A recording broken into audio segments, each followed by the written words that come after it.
Hello there, we're working on our neck shaping, finding the center of your panel. If you get an odd number, you want to stay with your 3 center stitches. If you get an even, the center 4. You want to make sure that you do enough shaping rows that that little neck opening ends up to be about 10 or 11 inches so you can still squeeze your head through. If you're not familiar with neck shaping, I've got some videos linked down below that should help you out. Cast off the shoulders as you finish them. Starting our front panel is going to be just like starting the back panel. You want to do those 10 rows of ribbing. You're going to take the measurements across the shoulders and the front of the hips.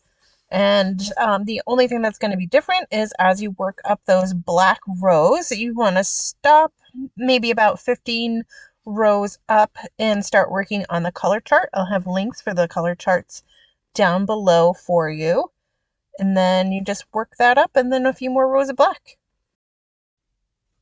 If you've made it this far, you finished the color work, you're working up those few more rows of black just to get the length the same as your back panel. Now you're going to do the neck shaping just the same as you did on the back panel here.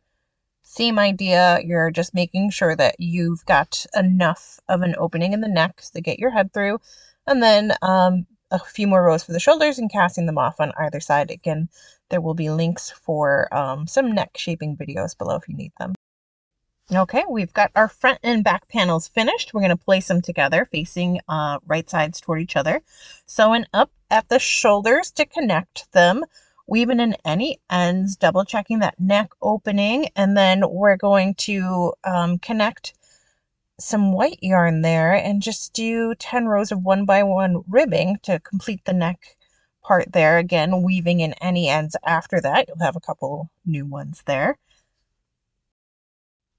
Sleeves here are our last step. We're measuring the wrist using our size 11 gauge, size 11 needles of white yarn, 10 rows, 1 by 1 ribbing. We're going to switch to our green yarn, size 13 needles.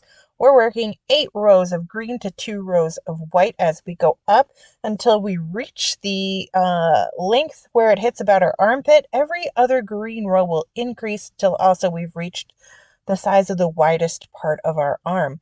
Once you're there, attach the sleeves.